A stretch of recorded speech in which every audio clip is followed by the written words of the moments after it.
चलो आ जाओ दोस्तों। आज जी स्केलर नाम की सिलिकॉन वैली की कंपनी है।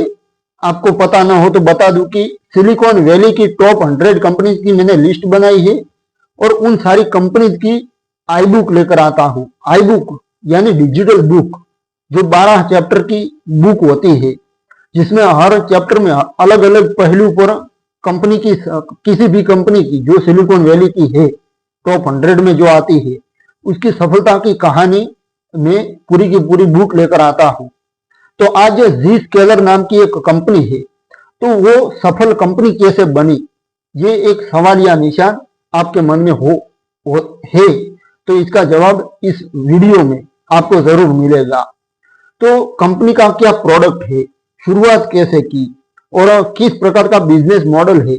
आप भी अगर व्यवसाय करते हो तो आपके व्यवसाय में भी ये व्यवसाय की कहानी कुछ ना कुछ टच करेगी और आपको कोई ना कोई नया आइडिया और बिजनेस को बड़ा कैसे किया जा सकता है, बड़े स्केल पर, बड़े लेवल पर बिजनेस कैसे किया जा सकता है, ये इन सारी में कंपनीज पर जो बुक लेकर आता हूं, उसमें से आपको एक बिजनेस का एनवायरनमेंट मिलता है। और बिजनेस के एनवायरनमेंट में रहने से आपको अपने बिजनेस में भी कुछ ना कुछ नया आइडिया या कोई प्रेरणा जरूर मिलती है दोस्तों। तो जी स्केलर कैसे एक सफल कंपनी बनी, सबसे पहली बात तो ये कहानी दोस्तों साइबर सुरक्षा की दुनिया में एक क्रांतिकारी कंपनी की कहानी है, जो क्लाउड आधारित जीरो ट्रस्ट मॉडल की लीडर बनी। ये कंपनी जी स्केलर की सफलता के पीछे दूरदर्शिता, दूर की सोच, कठिन परिश्रम और इनोवेशन की भावना है दोस्तों। ये यात्रा कंपनी की एक छोटे से हिमालयी गांव से शुरू होती है। हमारा भारत का जो हिमालय है, वहां से एक हिमालयन विलेज से शुरू होती है इसकी कहानी, जहां सपने भी बड़े होते हैं हिमालय की तरह। तो पहला चैप्टर दोस्तों शुरू करते हैं, जिसका नाम मैंने रखा है एक छोटे से गांव से सपनों की शुरुआत। एक छोटे से गांव से, हिमाचल प्रदेश के ऊना जिले में बसा पानोह गांव उस समय की भारत की ग्रामीण वास्तविकता का प्रतीक था। उस समय की जो ग्रामीण भारत की जो वास्तविकता थी, उसका प्रतीक था। 1950 और 1960 के दशक में भारत आजादी मिलने के बाद विकास की राह पर था, लेकिन हिमालय की तलहटी में स्थित ऐसे छोटे गांवों तक आधुनिक सुविधाएं देर से पहुंचती थी। पानोह गांव की आबादी मात्र 800 के करीब थी। यहाँ कंपनी के कहानी कैसे शुरू होती है और कैसे कंपनी तक जाती है कहानी, ये सब कुछ जानेंगे, हम एंजॉय करते हैं स्टोरी को। तो यहाँ पर बिजली नहीं थी, नल का पानी नहीं था और सड़कें भी कच्ची थी। घर मिट्टी के बने होते थे और जीवन कृषि पर निर्भर था। इसी गांव में 1958 में जय चौधरी का जन्म हुआ। उनके पिता भगत सिंह चौधरी और माता सुरजीत चौधरी छोटे किसान थे। परिवार की आजीविका खेती से चलती थी। गेहूं, मक्का और कुछ सब्जियां उगाना और बेचना, यहां से उनका जीवन गुजारा चलता था। तो जय चौधरी 3 भाइयों में सबसे छोटे थे। घर में संसाधनों की कमी थी, लेकिन परिवार में मेहनत और शिक्षा के प्रति सम्मान की भावना प्रबल थी। जय के माता पिता जानते थे कि शिक्षा ही उनके बच्चों को इस सीमित जीवन से बाहर निकाल सकती है, एजुकेशन। और उनकी जो भावना थी वो सच थी दोस्तों। एजुकेशन आपको कहां से कहां पहुंचा सकता है। तो बचपन से ही कॉन्सेंट्रेट करते हैं हम हमारी कहानी पर। तो बचपन से ही जय चौधरी में कुछ अलग करने की ललक थी। गांव में बिजली न होने से रात में पढ़ाई के लिए मिट्टी के तेल की लालटेन जलानी पड़ती थी। अक्सर वे पेड़ के नीचे बैठकर पढ़ते थे, क्योंकि घर में जगह कम होती थी और लालटेन की रोशनी सीमित थी। दिन में स्कूल जाने के लिए उन्हें रोजाना पड़ोस के धुसारा गांव तक 4 किलोमीटर पैदल चलना पड़ता था। बारिश हो या ठंड, ये यात्रा नियमित थी उनकी। इन कठिनाइयों ने जय में दृढ़ संकल्प और धैर्य की फाउंडेशन रखी। वे समझ गए कि सफलता आसानी से नहीं मिलती, इसके लिए निरंतर प्रयास करने चाहिए। उस समय ग्रामीण भारत में शिक्षा की स्थिति चुनौतीपूर्ण थी। गांव के स्कूलों में सुविधाएं कम थी, शिक्षक कम थे और किताबें तो दुर्लभ थी। लेकिन ये जय दोस्तों किताबें बहुत जरूरी होता है, इसलिए तो मैं कहता हूँ कि आई बुक कराता हूँ। तो किताबें पढ़ने से आपको, अब मैं इसका शब्दों में बयान नहीं कर सकता, किताबें पढ़ने से दोस्तों आपका ब्रेन का जो डेवलपमेंट हो वो तेज होता है, ये मैं कह सकता हूँ। तो किताबें दुर्लभ थी लेकिन जय पढ़ाई में अव्वल थे, नंबर 1 थे। वे विज्ञान और गणित में विशेष रुचि रखते थे। बचपन से ही उन्हें तकनीक और इंजीनियरिंग की दुनिया आकर्षित करती थी। रेडियो सुनकर या दुर्लभ किताबों से वे बाहर की दुनिया के बारे में जानते थे। दुर्लभ किताबों के जरिए वो बाहर की दुनिया के बारे में जानते थे। बाकी गांव में तो कैसा जीवन होता है, बाहरी दुनिया से कोई मतलब भी नहीं होता है।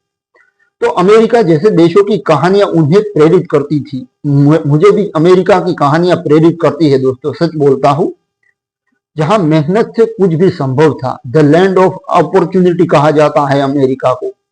तो स्कूल की पढ़ाई पूरी करने के बाद जय चौधरी ने भारतीय प्रौद्योगिकी संस्थानों यानी आईआईटी की प्रवेश परीक्षा की तैयारी शुरू की। 1970 के दशक में आईआईटी प्रवेश परीक्षा देश की सबसे कठिन परीक्षाओं में से एक थी। लाखों छात्रों ने, लाखों स्टूडेंट में से कुछ 100 की तादाद में ही चुने जाते थे आईआईटी में पढ़ने के लिए। जय ने बनारस हिंदू विश्वविद्यालय के भारतीय प्रौद्योगिकी संस्थान यानी आईआईटी बीएचयू में इलेक्ट्रॉनिक्स इंजीनियरिंग के लिए स्थान प्राप्त किया। यह उनके जीवन की पहली बड़ी अचीवमेंट थी, उपलब्धि थी। गांव से निकलकर वाराणसी जैसे शहर में जाना एक नया अध्याय था उनके लिए। अब आईआईटी बीएचयू यानी आईआईटी बीएचयू में पढ़ाई कठिन लेकिन प्रेरणादायक थी। वहां के छात्र देश के सबसे प्रतिभाशाली युवा थे। जय ने 1979 में बीटेक की डिग्री पूरी की। इस दौरान उन्होंने इलेक्ट्रॉनिक्स और कंप्यूटर की बुनियादी समझ विकसित की, जो बाद में उनके करियर की आधारशिला बनी। आईआईटी की शिक्षा ने उन्हें न केवल तकनीकी ज्ञान दिया, बल्कि समस्या समाधान की क्षमता और अनुशासन भी सिखाया। कैंपस में वे अन्य छात्रों से, अन्य स्टूडेंट्स से चर्चा करते, नए आइडियाज पर बहस करते और भविष्य की योजनाएं बनाते। आईआईटी से स्नातक होने के बाद जय चौधरी के सामने 2 दोस्त थे, भारत में नौकरी या विदेश में आगे की पढ़ाई। उस समय कई आईआईटी स्नातक अमेरिका जाते थे, जहां अवसर यानी मौका, द लैंड ऑफ अपॉर्चुनिटी है, तो वहां पर अवसर अधिक थे। जय ने भी यही चुना। 1980 में मात्र 22 वर्ष की आयु में वे पहली बार हवाई जहाज में बैठकर अमेरिका गए। ये उनके लिए एक जीवन बदलने वाला मोमेंट था। भारत से अमेरिका की यात्रा लंबी और रोमांटिक थी। सिनसिनाटी शहर में उतरते समय उन्हें लगा कि अब सपनों को हकीकत बनाने का समय आ गया है। यूनिवर्सिटी ऑफ सिनसिनाटी, वहां पर उन्होंने स्कॉलरशिप प्राप्त की। वहां उन्होंने कंप्यूटर इंजीनियरिंग में मास्टर्स, इंडस्ट्रियल इंजीनियरिंग में मास्टर्स और मार्केटिंग में एमबीए पूरा किया। ये 3 डिग्री वाला सफर आसान नहीं था। अमेरिका में अकेले रहना, नए कल्चर में ढलना और पढ़ाई का दबाव, सब कुछ संभालना पड़ा। लेकिन जय की मेहनत रंग लेकर आई। बाद में उन्होंने हार्वर्ड बिजनेस स्कूल के एग्जीक्यूटिव मैनेजमेंट प्रोग्राम भी पूरा किया, जो बिजनेस लीडरशिप की समझ बढ़ाने में मददगार साबित हुआ। अब अमेरिका में शुरुआती दिन संघर्षपूर्ण थे। भाषा की बाधा, दोस्तों अंग्रेजी तो सबको आती है, लेकिन अंग्रेजी सबको आती है इसका मतलब ये नहीं कि आप अमेरिका चले गए और आपको अंग्रेजी आती है और आप बात कर पाएंगे, ऐसा नहीं होता है दोस्त। वहां की बोली अलग होती है। आपको एक बंदा बता रहा था, मुझे बुजुर्ग सा, वो बता रहा था कि आपको जब जाते हो अंग्रेजी सीखकर, यहाँ भारत में अंग्रेजी सीखकर जाते हो, तो 80% भाषा आपको समझ में आती है, लेकिन 20% आपको कुछ समझ में ही नहीं, पल्ले ही नहीं पड़ता है कि क्या बोल रहे हैं वहां के लोग। तो अमेरिका में शुरुआती दिन उनके लिए भी संघर्षपूर्ण थे। जय चौधरी के लिए जी स्केलर नाम की जो कंपनी की स्थापना की, उनके लिए आगे हम देखेंगे। सबसे पहले तो भाषा की बाधा, कल्चर में यानी संस्कृति में अंतर और आर्थिक तंगी, लेकिन जय चौधरी ने हार नहीं मानी। वे जानते थे कि ये शिक्षा उनके भविष्य की चाबी है।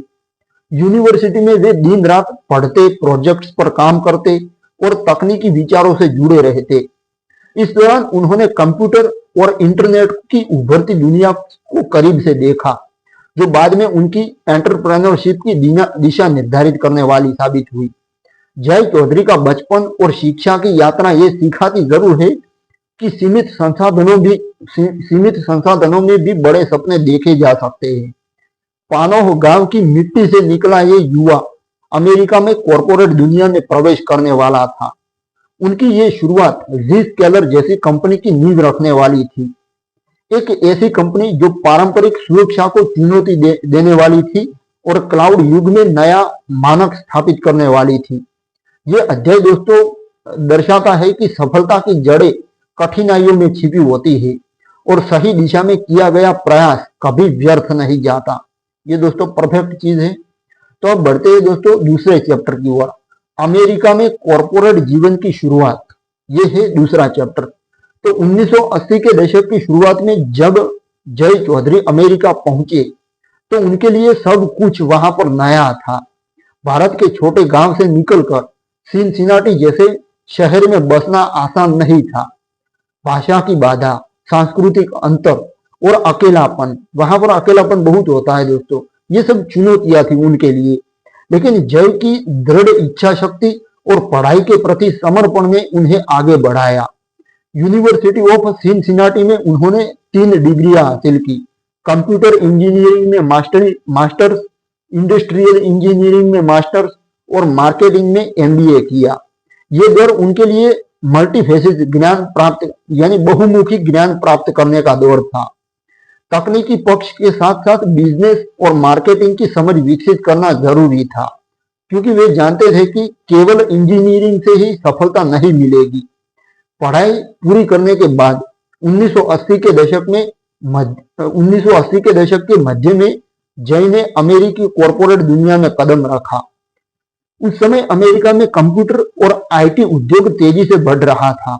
मेन फ्रेम कंप्यूटर का युग था, यानी पर्सनल कंप्यूटर का युग था, और कंपनियां जैसे IBM, NCR और यूनिसिस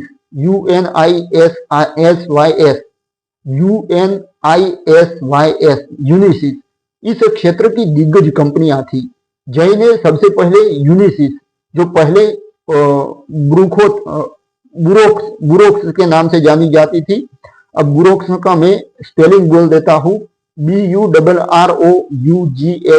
बुरोक्स के नाम से जानी जाती थी। उसमें काम शुरू किया, जो यूनिसिस कंपनी थी उसमें काम शुरू किया। यहाँ उन्होंने इंजीनियरिंग और सिस्टम डेवलपमेंट के क्षेत्र में एक्सपीरियंस प्राप्त किया। यूनिसिस बड़ी मेन फ्रेम सिस्टम बनाती थी और जय को बड़े पैमाने पर तकनीकी प्रोजेक्ट्स पर काम करने का मौका मिला। ये अनुभव उनके लिए आधारभूत था, आधार तैयार कर रहा था उनके जीवन का, क्योंकि यहाँ उन्होंने जटिल सिस्टम को डिजाइन और मैनेज करना सीखा।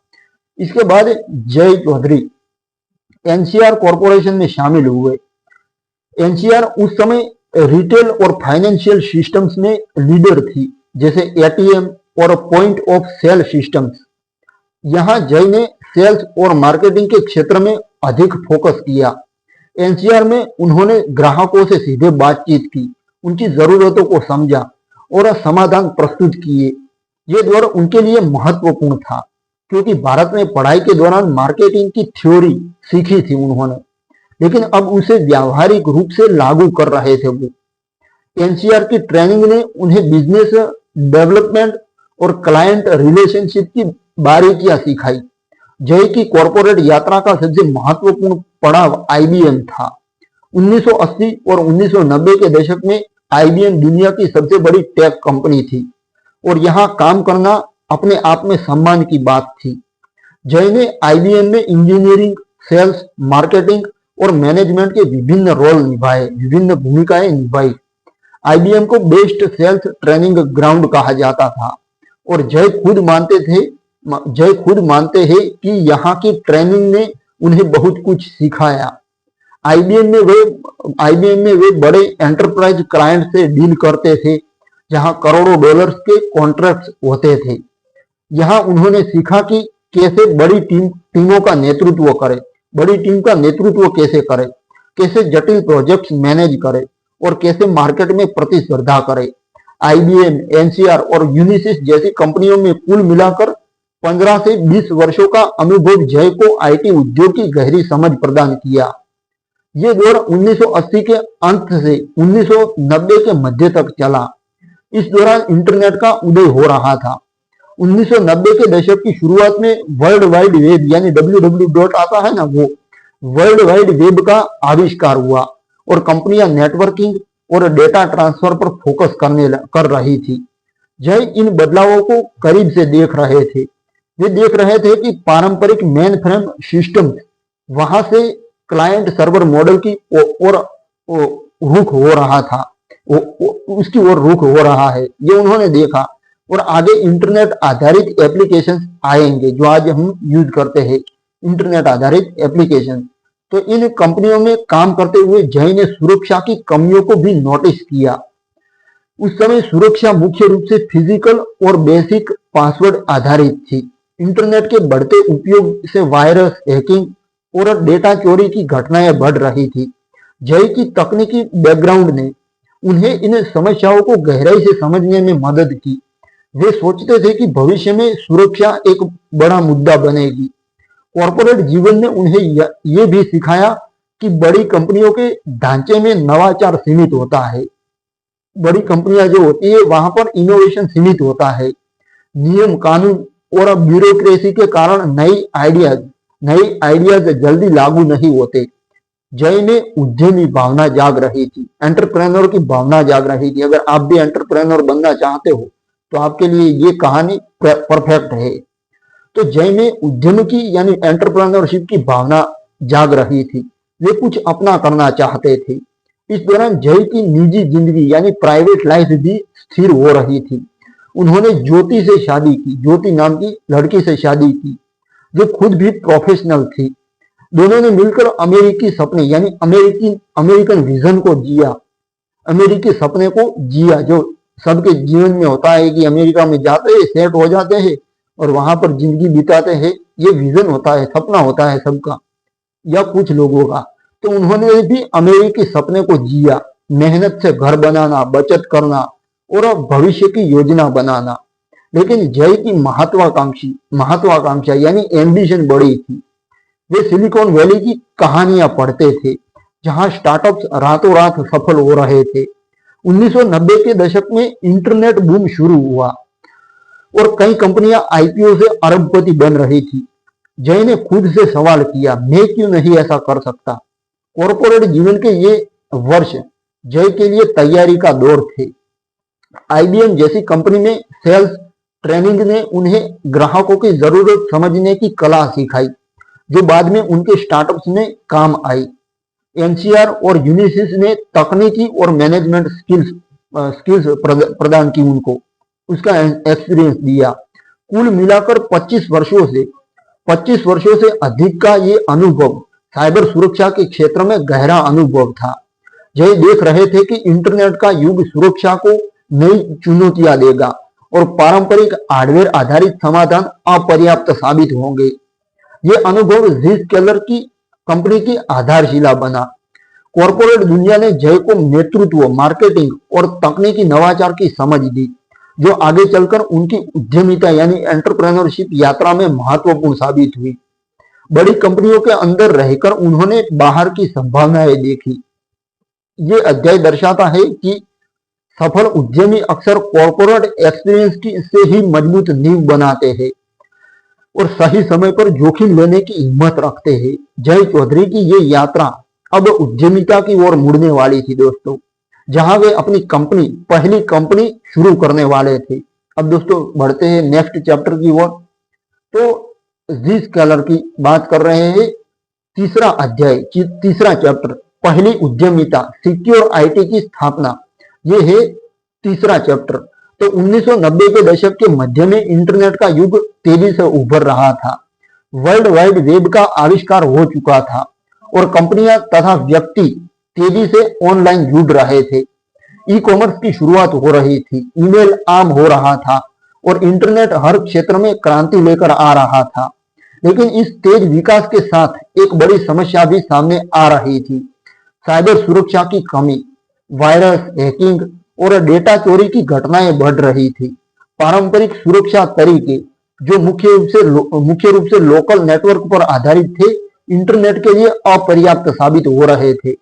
जय चौधरी जो IBM, NCR और यूनिसिस जैसी बड़ी कंपनियों में लंबा एक्सपीरियंस प्राप्त कर चुके थे, इन बदलावों को करीब से देख रहे थे। कॉर्पोरेट जीवन में उन्होंने देखा था कि बड़ी कंपनियां इनोवेशन में धीमी होती है। वे जानते थे कि इंटरनेट सुरक्षा का भविष्य सेवा आधारित होगा, जहां हार्डवेयर की जगह सॉफ्टवेयर और सर्विसेज प्रमुख होंगी। जय की पत्नी ज्योति भी तकनीकी क्षेत्र में सक्रिय थी, एक्टिव थी, और दोनों ने मिलकर सोचा कि अब समय आ गया है अपना कुछ करने का। परिवार में उद्यमिता की कोई परंपरा नहीं थी दोस्तों, लेकिन जय की दूरदर्शिता और मेहनत की भावना उन्हें आगे बढ़ा रही थी। 1996 में जय और ज्योति ने अपनी जीवन भर की बचत लगाकर सिक्योर IT नाम की कंपनी की स्थापना की। ये इंटरनेट सुरक्षा की पहली शुद्ध सेवा आधारित कंपनी थी। उस समय अधिक से ज्यादा सुरक्षा समाधान हार्डवेयर आधारित थे, जैसे फायरवॉल बॉक्स या लोकल एंटीवायरस सॉफ्टवेयर। लेकिन सिक्योर IT ने एक नया मॉडल पेश किया, इंटरनेट पर आधारित सुरक्षा सर्विसेज। कंपनी ने एंटीवायरस, फायरवॉल और इंट्रूजन डिटेक्शन जैसी सेवाएं प्रदान की, जो क्लाइंट्स को रिमोटली उपलब्ध कराई जाती थी। ये विचार क्रांतिकारी था, क्योंकि इससे कंपनियों को महंगे हार्डवेयर खरीदने और मेंटेन करने की जरूरत नहीं पड़ती थी। कंपनी शुरू करना आसान नहीं था। जय और ज्योति ने अपनी सारी बचत दांव पर लगा दी। शुरुआत में टीम छोटी थी, सिर्फ कुछ इंजीनियर्स और सेल्स के लोग। कार्यालय भी साधारण था, लेकिन जय का कॉर्पोरेट एक्सपीरियंस काम आया यहाँ पर। IBM से मिली सेल्स ट्रेनिंग ने उन्हें ग्राहकों को समझाने में मदद की। वे खुद मीटिंग्स में जाते, प्रेजेंटेशन देते और बताते कि क्या इंटरनेट सुरक्षा का भविष्य क्लाउड लाइक सर्विसेज में है। उस समय क्लाउड शब्द प्रचलित नहीं था, लेकिन सिक्योर IT का मॉडल इसी दिशा में था। इंटरनेट बूम के कारण बाजार तेजी से बढ़ रहा था, कंपनियां ऑनलाइन जा रही थी और उन्हें सुरक्षा की जरूरत महसूस हो रही थी। सिक्योर IT कंपनी ने जल्दी ही, जो जय चौधरी और ज्योति ने स्थापित की थी, सिक्योर IT ने जल्दी ही ग्राहक प्राप्त कर लिए।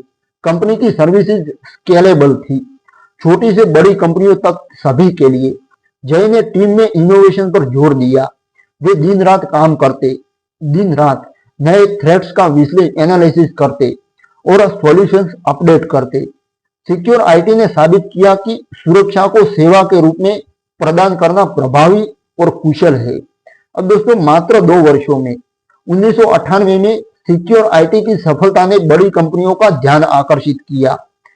वेरीसाइन जो उस समय डिजिटल सर्टिफिकेट्स और इंटरनेट सुरक्षा में लीडर थी, उसने सिक्योर IT को अधिग्रहित कर लिया। यानी सिक्योर IT जो जय और ज्योति ने स्थापित की थी, उसको खरीद लिया। ये जय की पहली बड़ी उद्यम की सफलता थी। उद्यम में उनकी ये पहली बड़ी सफलता थी। अधिग्रहण के बाद यानी खरीदने के बाद जय सैन फ्रांसिस्को चले गए और वेरीसाइन की सुरक्षा सेवाओं का नेतृत्व करने लगे। यहाँ उन्होंने बड़े पैमाने पर ऑपरेशंस मैनेज करना सीखा। वेरीसाइन वेरीसाइन वहां पर रहते हुए उन्होंने सुरक्षा बाजार की गहरी समझ विकसित की। सिक्योर IT का अनुभव जय के लिए एक बड़ा सबक था। उन्होंने सीखा कि सही समय पर ही सही नवाचार बाजार को बदल सकता है। इंटरनेट सुरक्षा को सेवा के रूप में स्थापित करने का उनका विचार सही साबित हुआ। ये सफलता सक्सेस उन्हें आत्मविश्वास दिया इस सफलता ने कि वे बड़ी कंपनियां बना सकते हैं और बेच सकते हैं। साथ ही ये जोखिम लेने की हिम्मत भी बढ़ाई। क्योंकि सेल्फ कॉन्फिडेंस था।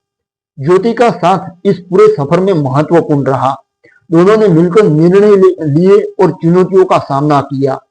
इस पहली उद्यमिता ने यानी पहली एंटरप्रेन्योरशिप ने जय को सिलिकॉन वैली की उद्यम संस्कृति उद्यम यानी एंटरप्रेन्योर कल्चर से जोड़ा।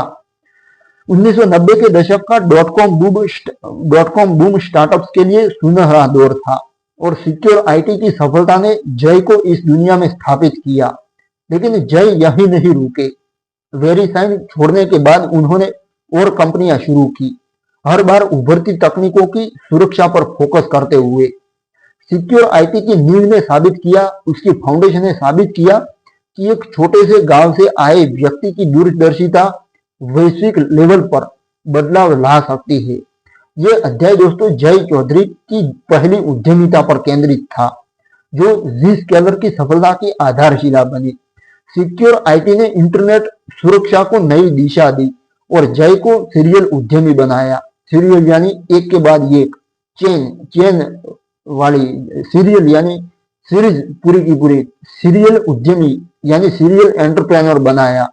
ये यात्रा दर्शाती है कि कॉर्पोरेट एक्सपीरियंस और साहस से उद्यमिता की शुरुआत कितनी शक्तिशाली हो सकती है। अब बढ़ते हैं दोस्तों चौथे चैप्टर की ओर। तो चौथा चैप्टर है दोस्तों सफलताओं की श्रृंखला, सफलताओं की सीरीज। अन्य कंपनियां कितनी स्थापित की वो सब कुछ हम इसमें जानते हैं। तो सिक्योर आईटी के वेरीसाइन द्वारा खरीदने के बाद जय चौधरी सैन फ्रांसिस्को में बस गए। वेरीसाइन में उन्होंने सुरक्षा सेवाओं का नेतृत्व किया, लेकिन उद्यमी यानी एंटरप्रेन्योरशिप की भावना उन्हें चैन नहीं लेने दे रही थी।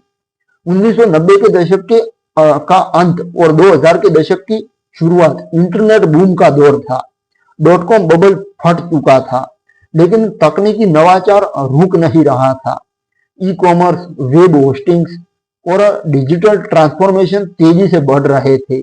जय ने देखा कि कंपनियां क्लाउड और मैनेज्ड सर्विस की ओर जा रही है और सुरक्षा की नई जरूरतें उभर रही हैं। 2000 में जय ने अपनी दूसरी कंपनी कोर हार्बर की स्थापना की। यह company managed e commerce solutions प्रदान करती थी। उस समय कंपनियां अपनी वेबसाइट्स और ऑनलाइन स्टोर्स खुद मैनेज नहीं करना चाहती थी, उन्हें आउटसोर्सिंग चाहिए थी। कोर हार्बर जिसने hosted e commerce platform offer किया, जहां सिक्योरिटी, स्केलेबिलिटी और परफॉर्मेंस शामिल थे। कंपनी ने तेजी से ग्राहक प्राप्त किए क्योंकि ये एएसपी यानी एप्लीकेशन सर्विस प्रोवाइडर मॉडल पर आधारित थी। जय का पिछला अनुभव यहाँ पर काम आया। वे जानते थे कि ग्राहकों को क्या चाहिए और कैसे डिलीवर करना है, वो वे जानते थे। कोर हार्बर की सफलता वो भी तेज थी। उसी दौर में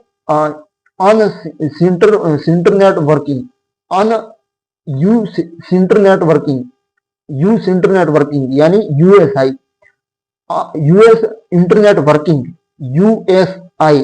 यूएस इंटरनेटवर्किंग नाम की बड़ी कंपनी ने इसे खरीद लिया, कोर हार्बर को, और बाद में यूएसआई यानी यूएस इंटरनेट वर्किंग को AT&T ने खरीद लिया। ये अधिग्रहण जय की दूसरी बड़ी सफलता थी। कोर हार्बर ने साबित किया कि मैनेज्ड सर्विसेज का मॉडल ई कॉमर्स में काम करता है और सुरक्षा को इसमें एकीकृत करना जरूरी है। इस अनुभव ने जय को क्लाउड लाइक डिलीवरी की समझ दी, जो बाद में Zscaler के लिए महत्वपूर्ण साबित हुई। इसी समय जय ने तीसरी कंपनी साइफर ट्रस्ट शुरू की। साइफर ट्रस्ट का फोकस ईमेल सुरक्षा पर था। 2000 के दशक की शुरुआत में ईमेल कॉर्पोरेट कम्युनिकेशन का मुख्य माध्यम बन चुका था, लेकिन स्पैम, फिशिंग और वायरस ईमेल के जरिए फैल रहे थे। उस समय अधिक से ज्यादा ईमेल सुरक्षा सॉल्यूशन लोकल गेटवे पर आधारित थे। साइफर ट्रस्ट ने दुनिया की पहली अप्लायंस आधारित ईमेल सिक्योरिटी गेटवे टेक्नोलॉजी विकसित की। कंपनी का उत्पाद आयरन मेल था, जो स्पैम फिल्टरिंग, एंटीवायरस और कंटेंट कंट्रोल प्रदान करता था। साइफर ट्रस्ट ने बाजार में तेजी से जगह बनाई। बड़े एंटरप्राइज क्लाइंट्स ने इसे अपनाया क्योंकि ये स्केलेबल और प्रभावी था। जय ने टीम में बेहतरीन इंजीनियर्स इकट्ठा किए और इनोवेशन पर जोर दिया। कंपनी ने ट्रस्टेड सोर्स नाम का रेप्यूटेशन सिस्टम विकसित किया जो ईमेल सेंड करने वाले होते हैं उनकी विश्वसनीयता जांचता था। ये तकनीक उस समय क्रांतिकारी थी। 2006 तक साइफर ट्रस्ट इतनी सफल हो चुकी थी कि सिक्योर कंप्यूटिंग ने इसे अधिग्रहित कर लिया। सिक्योर कंप्यूटिंग ने इसे खरीद लिया। बाद में सिक्योर कंप्यूटिंग को मैक ए फ्री ने खरीद लिया। ये अधिग्रहण साइफर ट्रस्ट की मजबूती का प्रमाण था दोस्तों। अब दोस्तों साइफर ट्रस्ट के अनुभव ने जय को ईमेल और कंटेंट सुरक्षा की गहरी समझ दी। उन्होंने देखा कि थ्रेट्स कितनी तेजी से बदल रहे हैं और सुरक्षा को हमेशा अपडेट रखना जरूरी है। ये सोच बाद में Zscaler के क्लाउड मॉडल में शामिल हुई। इसके बाद जय ने चौथी कंपनी एयर डिफेंस की स्थापना की। ये कंपनी वायरलेस सिक्योरिटी पर केंद्रित थी। 2000 के दशक के मध्य में वाईफाई और वायरलेस नेटवर्क्स तेजी से बढ़ रहे थे। लैपटॉप्स और मोबाइल डिवाइसेस ऑफिस में आ रहे थे, लेकिन वायरलेस नेटवर्क में सुरक्षा की बड़ी कमियां थी। अनअधिकृत एक्सेस, वायरस एक्सेस, रोग एक्सेस पॉइंट्स और इंट्रूजन। एयर डिफेंस ने वायरल इंट्रूजन प्रिवेंशन सिस्टम यानी WIPS विकसित किया जो 24/7 मॉनिटरिंग और थ्रेट डिटेक्शन प्रदान करता था। कंपनी ने बड़े उद्योगों जैसे हेल्थ केयर, रिटेल और एजुकेशन में प्रवेश किया जहां वायरलेस सिक्योरिटी महत्वपूर्ण थी। एयर डिफेंस की टेक्नोलॉजी सेंसर्स और सॉफ्टवेयर पर आधारित थी जो रियल टाइम अलर्ट देती थी। जय का नेतृत्व फिर काम आया। उन्होंने बाजार को समझा और सही समय पर प्रवेश किया। 2008 में मोटोरोला ने एयर डिफेंस को खरीद लिया। मोटोरोला का उस समय एंटरप्राइज मोबिलिटी सॉल्यूशन में निवेश कर रही थी। मोटोरोला उस समय एंटरप्राइज मोबिलिटी सॉल्यूशन में इन्वेस्टमेंट कर रही थी और एयर डिफेंस उसकी स्ट्रेटेजी में फिट बैठती थी, इसलिए उसने खरीद लिया। इन 4 कंपनियों Secure IT, Core Harbor, Cipher Trust और एयर डिफेंस की सफलता ने जय चौधरी को सुरक्षा क्षेत्र में एक्सपर्ट बना दिया। हर कंपनी में उन्होंने उभरती technology, internet, e-commerce, email, wireless की सुरक्षा पर फोकस किया। हर बार अधिग्रहण हुआ जो साबित करता था कि उनकी सोच बाजार से आगे थी। इन अनुभवों ने जय को कई सबक दिए। इनोवेशन महत्वपूर्ण है, ये सबसे पहला सबक उनको मिला। ग्राहक फीडबैक पर ध्यान देना चाहिए, ये दूसरा उनको मिला। स्केलेबल आर्किटेक्चर बनाए, ये उनको तीसरा सबक मिला। और सही समय पर एग्जिट ले, ये चौथा सबक उनको मिला। ये कंपनियां जय के लिए तैयारी का दौर थी। हर सफलता ने उन्हें अधिक आत्मविश्वास दिया और वे देख रहे थे कि भविष्य क्लाउड और मोबाइल का है। पारंपरिक हार्डवेयर आधारित सुरक्षा अपर्याप्त हो रही थी। इन अनुभवों ने Zscaler के विचार को जन्म दिया, एक ऐसी कंपनी जो सुरक्षा को पूरी तरह क्लाउड में ले जाने वाली थी। जब जय अब 5वीं कंपनी शुरू करने वाले थे जो उनकी सबसे बड़ी सफलता बनने वाली थी। दोस्तों जय चौधरी की ये अध्याय जय चौधरी की 4 कंपनियों कोर हार्बर, साइफर ट्रस्ट और एयर डिफेंस सिक्योर आईटी पिछले अध्याय में कवर की थी, उसकी सफलताओं पर केंद्रित था। सभी तथ्य विश्वसनीय स्रोतों से लिए गए हैं। Zscaler की आधिकारिक वेबसाइट, विकिपीडिया, फोर्ब्स प्रोफाइल और जय चौधरी के साक्षात्कार यानी इंटरव्यू से सत्यापित है। तो दोस्तों अब बढ़ते हैं 5वें चैप्टर की ओर। 5वां चैप्टर है क्लाउड युग का आगमन और नई सोच। क्लाउड युग का आगमन और नई सोच। तो दोस्तों साल 2000 के दशक के मध्य में साल 2000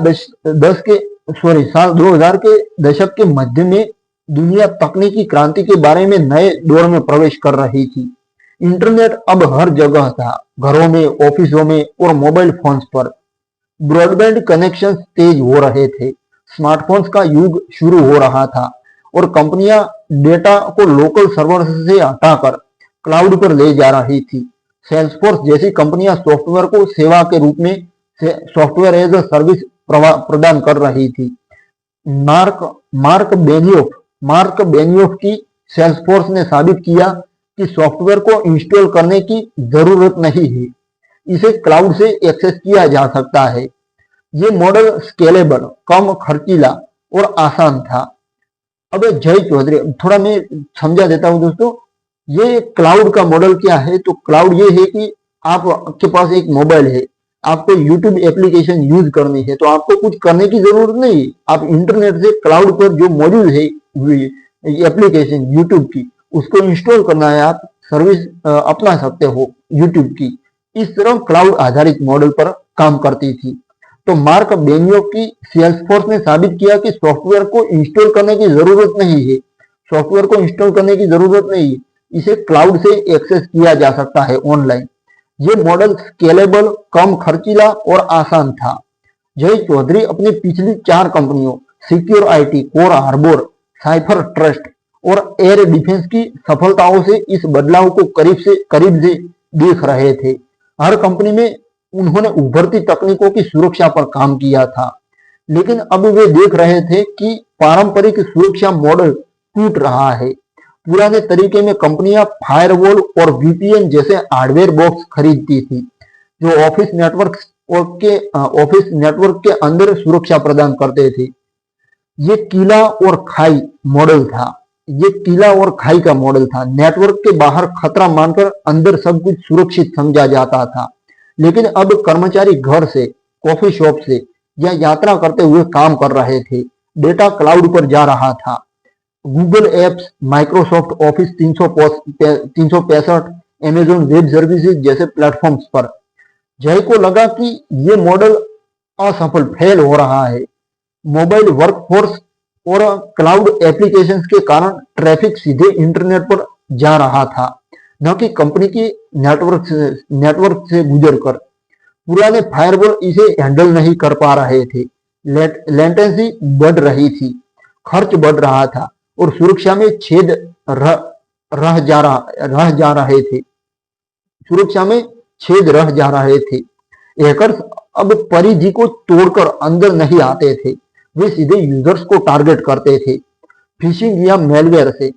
जय ने सोचा सुरक्षा को भी क्लाउड में ले जाना होगा। हार्डवेयर की जगह एक ग्लोबल क्लाउड प्लेटफॉर्म जो हर जगह से ट्रैफिक को इंस्पेक्ट करे। इस सोच की प्रेरणा सेल्सफोर्स कंपनी से मिली उनको। सेल्सफोर्स पर मैं आई बुक बना चुका हूं दोस्तों। तो इस सोच की प्रेरणा सेल्सफोर्स कंपनी से मिली उनको। जय मार्क बेनियोफ को जानते थे और उनकी कंपनी को देखकर प्रभावित थे। सेल्सफोर्स ने सॉफ्टवेयर डिलीवरी को बदल दिया था। कोई इंस्टॉलेशन नहीं, बस सब्सक्रिप्शन। जय ने विचार किया कि सुरक्षा भी ऐसा ही हो सकता है। कोई हार्डवेयर नहीं, कोई अप्लायंस नहीं, बस क्लाउड से सुरक्षा मिल जाएगी। ये विचार उस समय क्रांतिकारी था, क्योंकि सुरक्षा अधिक से ज्यादा सुरक्षा कंपनियां अभी भी बॉक्स बेच रही थी। Palo Alto Networks, Check Point, Cisco जैसे जायंट हार्डवेयर पर निर्भर थे, सिक्योरिटी के लिए हार्डवेयर प्रोवाइड करते थे। लेकिन ये सॉफ्टवेयर की बात है, यहाँ पर ये सॉफ्टवेयर प्रोवाइड करना चाहते थे। तो इसी दौरान जीरो ट्रस्ट की अवधारणा यानी कॉन्सेप्ट उभर रहा था। ये विचार फॉरेस्ट और एनालिस्ट जॉन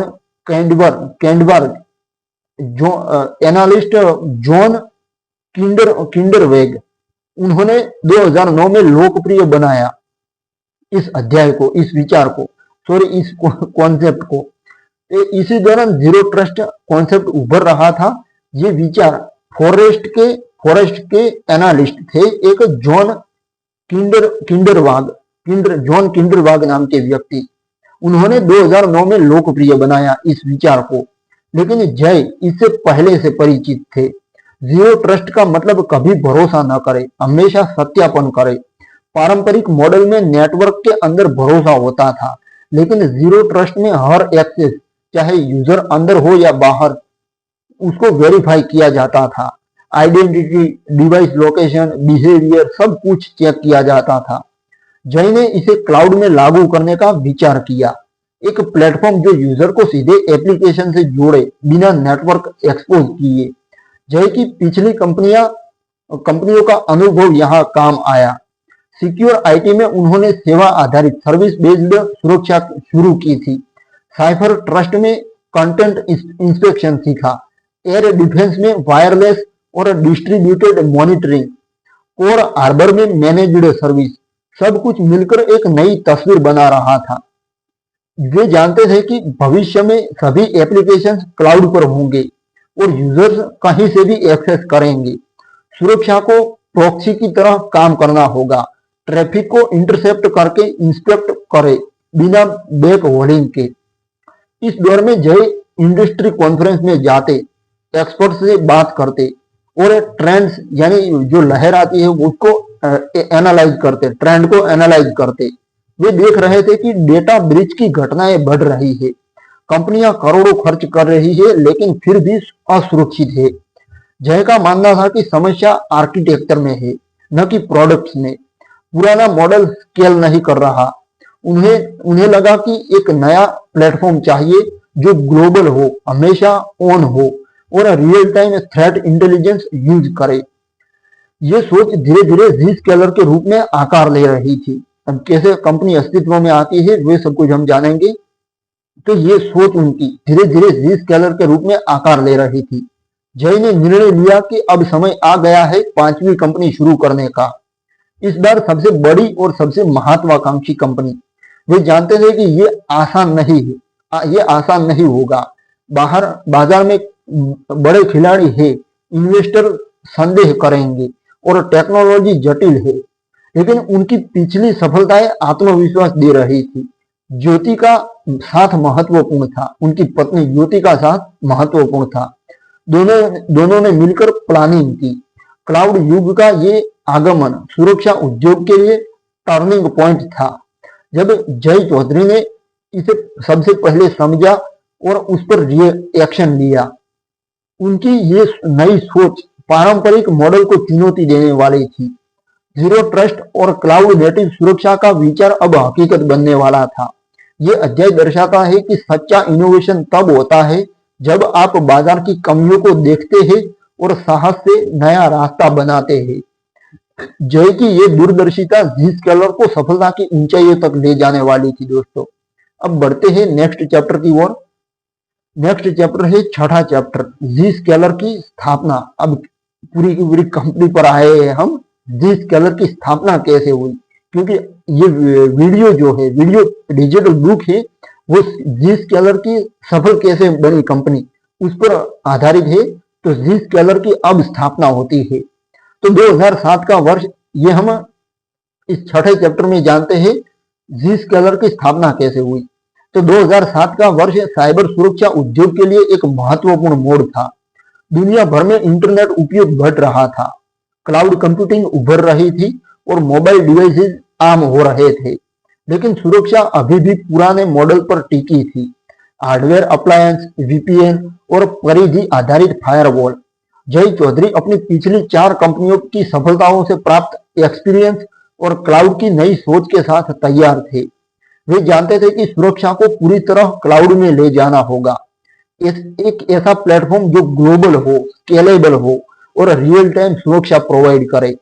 2007 के अंत में अधिक सटीक रूप से 2007 में जय चौधरी ने Zscaler की स्थापना की। कंपनी का मुख्यालय यानी हेडक्वार्टर सेंट जोस कैलिफोर्निया में रखा गया, जो सिलिकॉन वैली का केंद्र है। सेंट जोस सिलिकॉन वैली टेक्नोलॉजी का हब है दोस्तों, अमेरिका का, कैलिफोर्निया में।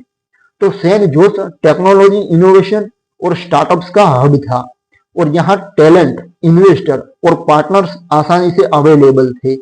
जय ने कंपनी का नाम Zscaler रखा। नाम में Z का विशेष महत्व था। अंग्रेजी वर्णमाला का अंतिम अक्षर होने से ये सुरक्षा की अंतिम सीमा या अंतिम समाधान दर्शाता था। साथ ही स्केलर शब्द स्केलेबिलिटी को इंगित करता था, क्योंकि कंपनी का प्लेटफॉर्म असीमित यानी अनलिमिटेड स्केल पर काम करने वाला था। शुरुआत में टीम छोटी थी, मात्र कुछ इंजीनियर्स और सह संस्थापक। जय चौधरी खुद सीईओ बने, चीफ एग्जीक्यूटिव ऑफिसर, और उनकी पत्नी ज्योति चौधरी उन्होंने भी महत्वपूर्ण भूमिका निभाई। शुरुआत में टीम अनुभवी लोग शामिल थे, शुरुआती टीम में एक्सपीरियंस वाले लोग शामिल थे, जिन्हें जय अपनी पिछली कंपनियों से जानते थे। विजन बड़ा था, दुनिया की पहली क्लाउड नेटिव सिक्योरिटी प्लेटफॉर्म बनाना, जो इंटरनेट ट्रैफिक को सीधे क्लाउड में इंस्पेक्ट करे। कोई हार्डवेयर नहीं, कोई बॉक्स नहीं, बस सब्सक्रिप्शन आधारित सर्विस। ये पारंपरिक वीपीएन और फायरवॉल से पूरी तरह अलग था। Zscaler का कोर आइडिया प्रॉक्सी आधारित क्लाउड आर्किटेक्चर था। यूजर्स का इंटरनेट ट्रैफिक कंपनी के ग्लोबल डेटा सेंटर से गुजरता, जहां SSL inspection, threat detection, data loss prevention और पॉलिसी एनफोर्समेंट होता। ये जीरो ट्रस्ट के सिद्धांत पर आधारित था। हर रिक्वेस्ट को वेरीफाई करो, चाहे यूजर कहीं से भी कनेक्ट हो। शुरुआती उत्पाद Zscaler इंटरनेट एक्सेस ZIA था। उनका शुरुआती प्रोडक्ट Zscaler इंटरनेट एक्सेस था, जो वेब और इंटरनेट सुरक्षा प्रोवाइड करता था, वो भी क्लाउड के जरिए, कोई बॉक्स हार्डवेयर नहीं। तो बाद में Zscaler प्राइवेट एक्सेस ZPA आया, जो प्राइवेट एप्लीकेशन तक सुरक्षित एक्सेस देता था। स्थापना के समय बाजार में संदेह बहुत था।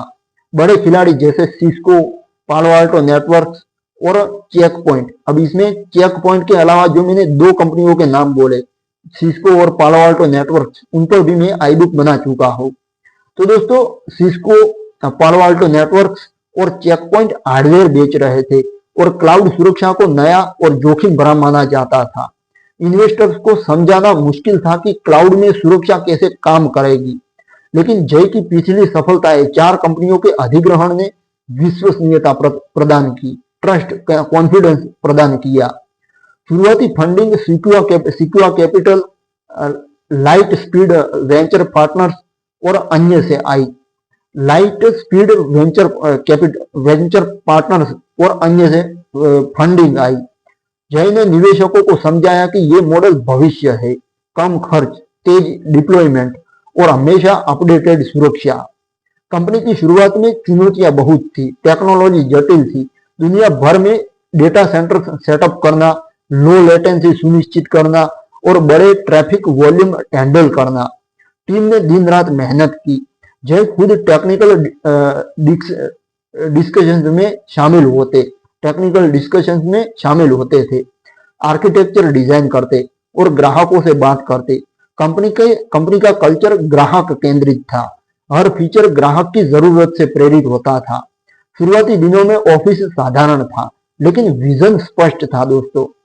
सुरक्षा को सरल यानी आसान, स्केलेबल और प्रभावी बनाना, ये उनका विजन स्पष्ट था। तो Zscaler ने शुरुआत से ही ग्लोबल फोकस रखा।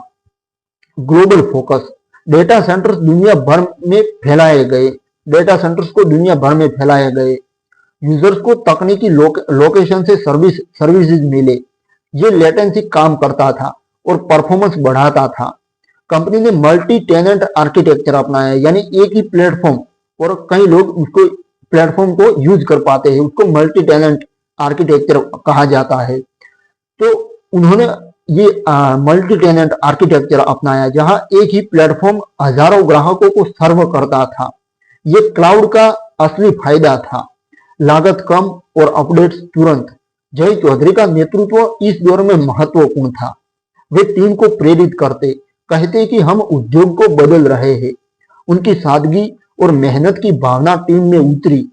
जय अक्सर कहते कि हमारी सफलता ग्राहकों की सफलता में है। ग्राहक अगर सफल हुए तो हम तो सफल ही है। शुरुआती वर्षों में कंपनी ने छोटे मोटे ग्राहक प्राप्त किए और उनके फीडबैक से अपना प्रोडक्ट को सुधारा। Zscaler की स्थापना ने साइबर सुरक्षा में एक नया अध्याय शुरू किया। ये पहली कंपनी थी जो पूरी तरह क्लाउड नेटिव थी, क्लाउड पर आधारित थी और जीरो ट्रस्ट को व्यावहारिक बनाया उन्होंने।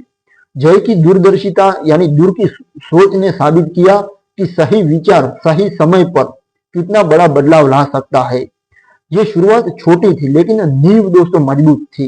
कंपनी अब तेज विकास की राह पर थी, जहां चुनौतियां और सफलताएं इंतजार कर रही थी।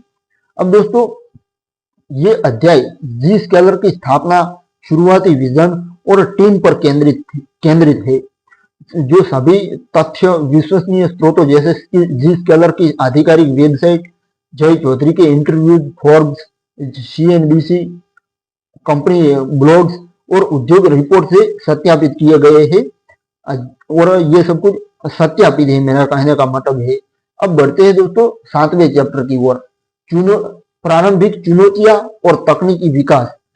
तो जी स्केलर की स्थापना 2007 में हुई, लेकिन 2008 और 2009 के वर्ष कंपनी के लिए सबसे कठिन साबित हुए। वैश्विक वित्तीय संकट, ग्लोबल फाइनेंशियल क्राइसिस चल रहा था, जिसने स्टार्टअप्स के लिए फंडिंग मुश्किल बना दी थी। निवेशक यानी इन्वेस्टर जोखिम लेने से डर रहे थे और क्लाउड सुरक्षा जैसा नया विचार उन्हें संदेहास्पद, शंकास्पद लग रहा था।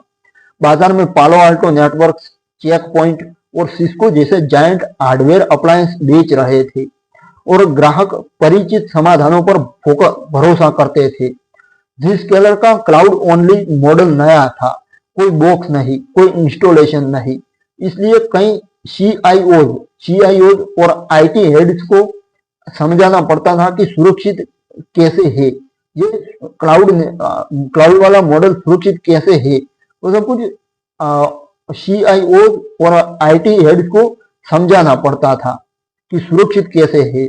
जय चौधरी खुद मीटिंग्स में जाते और बताते कि क्लाउड में सुरक्षा बेहतर और सस्ती है, लेकिन शुरुआत में अस्वीकृति अधिक मिलती थी। सबसे बड़ी चुनौती थी तकनीकी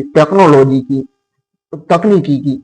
तो क्लाउड सुरक्षा का मतलब था कि दुनिया भर के यूजर्स का इंटरनेट ट्रैफिक जी स्केलर के प्लेटफॉर्म से गुजरे। इसके लिए एक ग्लोबल डिस्ट्रीब्यूटेड आर्किटेक्चर चाहिए था। टीम को दुनिया भर में डेटा सेंटर सेटअप करने पड़े, शुरुआत में अमेरिका, यूरोप और एशिया में कुछ लोकेशंस, लेकिन ये आसान नहीं था। हर डेटा सेंटर में हाई स्पीड सर्वर्स, स्टोरेज और नेटवर्किंग इक्विपमेंट चाहिए थे। साथ ही लेटेंसी कम रखनी थी।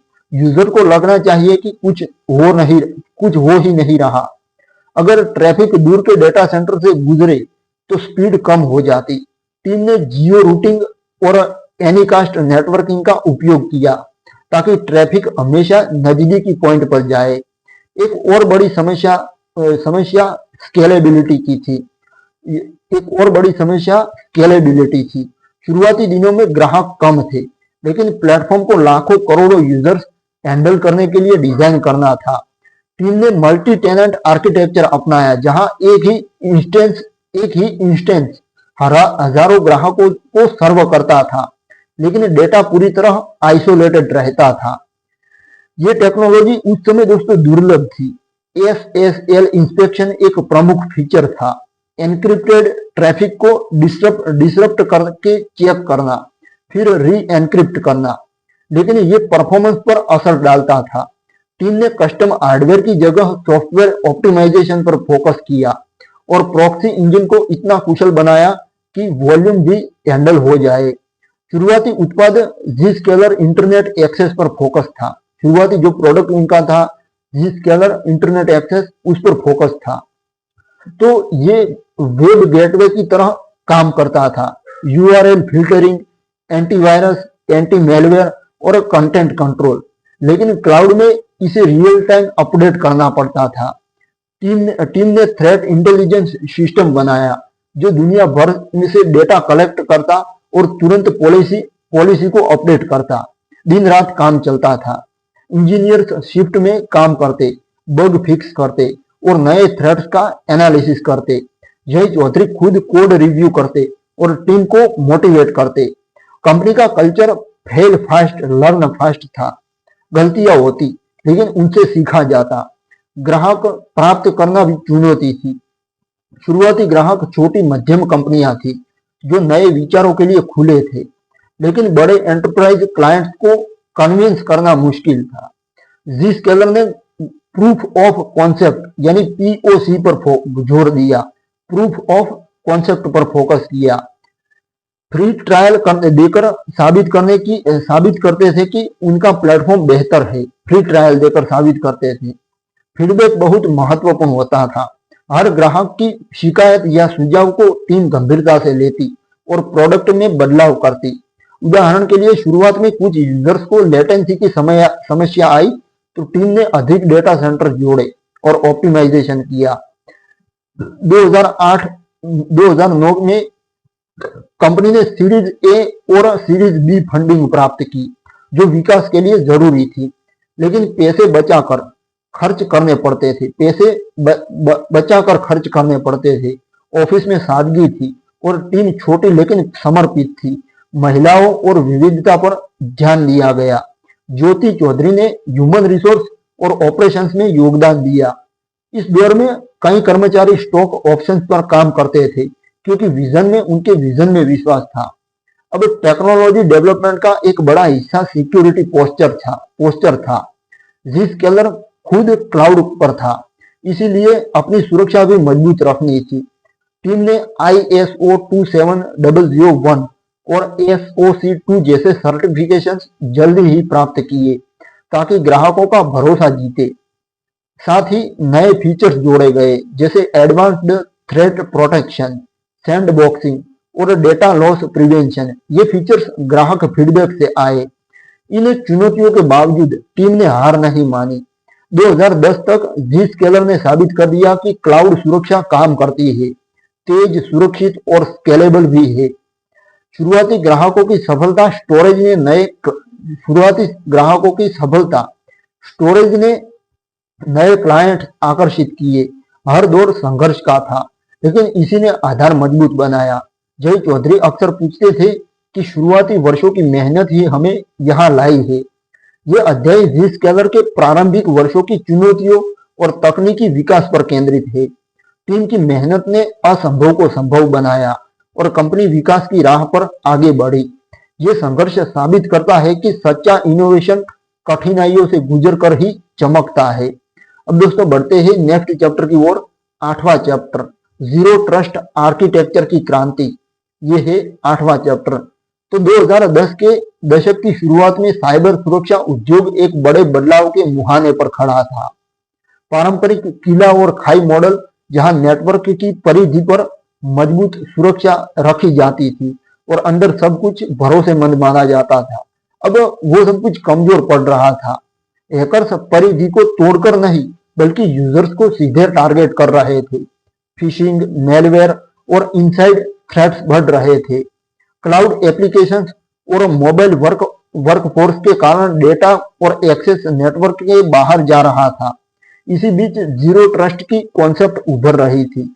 फॉरेस्ट के विश्लेषक जॉन किंडरवाग ने 2010 में इसे लोकप्रिय बनाया, लेकिन इसका मूल विचार पुराना था। कभी भरोसा न करे, हमेशा सत्यापन करे। Zscaler ने इस कॉन्सेप्ट को व्यावहारिक रूप दिया और इसे क्लाउड में लागू करने वाली पहली कंपनी बनी। जय चौधरी और उनकी टीम जानते थे कि जीरो ट्रस्ट केवल थ्योरी नहीं रह सकता, इसे बड़े पैमाने पर काम करना होगा। पारंपरिक मॉडल में यूजर्स को पहले कंपनी नेटवर्क से कनेक्ट करना पड़ता था, VPN से, फिर एप्लीकेशन तक पहुंचना। ये सब धीमा, महंगा और असुरक्षित था। Zscaler ने इसका उल्टा किया। यूजर को सीधे एप्लीकेशन से जोड़ा, बिना नेटवर्क को एक्सपोज किए। ये जीरो ट्रस्ट एक्सचेंज प्लेटफॉर्म का मूल था। एक क्लाउड नेटिव आर्किटेक्चर जो यूजर, डिवाइस और एप्लीकेशन को सुरक्षित रूप से कनेक्ट करता था। Zscaler जीरो ट्रस्ट एक्सचेंज दुनिया भर में फैले डेटा सेंटर्स पर आधारित था। जब कोई यूजर किसी एप्लीकेशन को एक्सेस करता तो उसकी रिक्वेस्ट नजदीकी Zscaler पॉइंट पर जाती। वहां आइडेंटिटी वेरिफिकेशन जैसे multi factor authentication, device posture check, क्या डिवाइस सुरक्षित है ऐसा चेक किया जाता था। लोकेशन, समय और बिहेवियर का एनालिसिस होता था। अगर सब ठीक है तो कनेक्शन बनता, लेकिन केवल उस स्पेसिफिक एप्लीकेशन तक, कोई पूरा नेटवर्क एक्सेस नहीं होता था। ये लिस्ट प्रिविलेज का सिद्धांत था। सिर्फ जरूरी चीज तक पहुंच। इस आर्किटेक्चर की दो मुख्य शाखाएं थी, Zscaler इंटरनेट एक्सेस और Zscaler private Access. Zscaler internet Access internet और service software as a service application जैसे ऑफिस 365, ऑफिस 365, सेल्सफोर्स उसके लिए था। ये ट्रैफिक को क्लाउड में इंस्पेक्ट करता, SSL description, advanced threat protection, sandboxing और डेटा लॉस प्रिवेंशन। यूजर कहीं से भी काम करे, ट्रैफिक सीधे क्लाउड से गुजरता बिना बैक वॉलिंग के।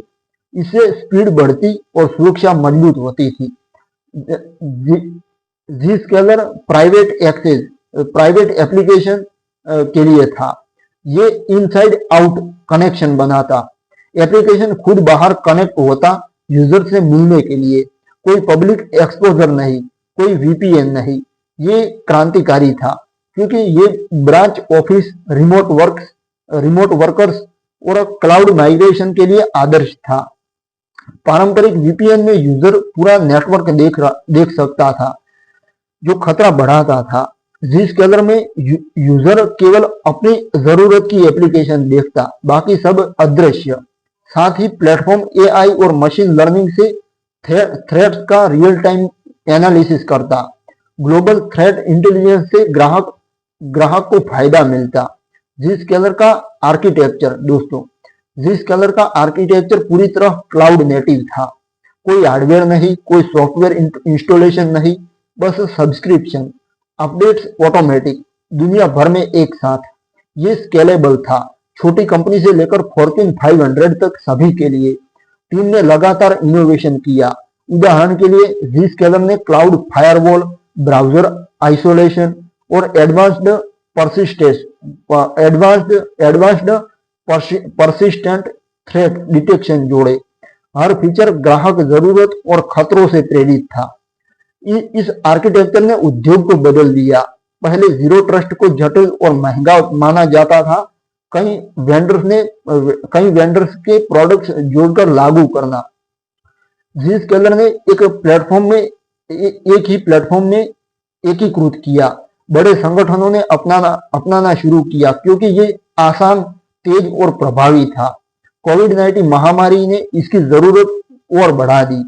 जब रिमोट वर्क अचानक बढ़ा तो Zscaler जैसे समाधान आवश्यक हो गए। जय चौधरी अक्सर कहते कि जीरो ट्रस्ट कोई प्रोडक्ट नहीं, एक आर्किटेक्चर है। Zscaler ने इसे मुख्य धारा में लाया। गार्टनर और फॉरेस्ट जैसे फर्मों ने Zscaler को सिक्योर वेब गेटवे और जीरो ट्रस्ट में लीडर माना। ये क्रांति केवल टेक्नोलॉजी नहीं थी, ये सुरक्षा की सोच बदलने वाली थी। अब कंपनियां भरोसे की बजाय सत्यापन पर फोकस करने लगी। Zscaler की ये सफलता साबित करती है कि सही आर्किटेक्चर पूरे उद्योग को नई दिशा दे सकता है। जीरो ट्रस्ट अब मानक बन रहा है और Zscaler इसका पर्याय। ये यात्रा अब ग्राहकों और पार्टनर्स की ओर बढ़ रही थी, जहां बड़े नाम जुड़ने वाले थे। अब दोस्तों बढ़ते हैं नेक्स्ट चैप्टर की ओर। नौवां चैप्टर, पहले ग्राहक और महत्वपूर्ण साझेदारियां। ये है नौवां चैप्टर। तो 2010 के दशक की शुरुआत में Zscaler के लिए ग्राहक प्राप्त करना सबसे बड़ी प्राथमिकता थी। क्लाउड सुरक्षा नया क्षेत्र था और कंपनियां पारंपरिक हार्डवेयर समाधानों पर भरोसा करती थी। शुरुआती ग्राहक मुख्य रूप से मध्यम आकार की कंपनियां थी, जो नए विचारों के लिए मुख्य रूप से मध्यम आकार की कंपनियां थी जो नए विचारों के लिए अधिक खुले थे। ये संगठन डिजिटल ट्रांसफॉर्मेशन की शुरुआत कर रहे थे। ये संगठन जो थे वो डिजिटल ट्रांसफॉर्मेशन की शुरुआत कर रहे थे और क्लाउड एप्लीकेशंस अपनाना चाहते थे।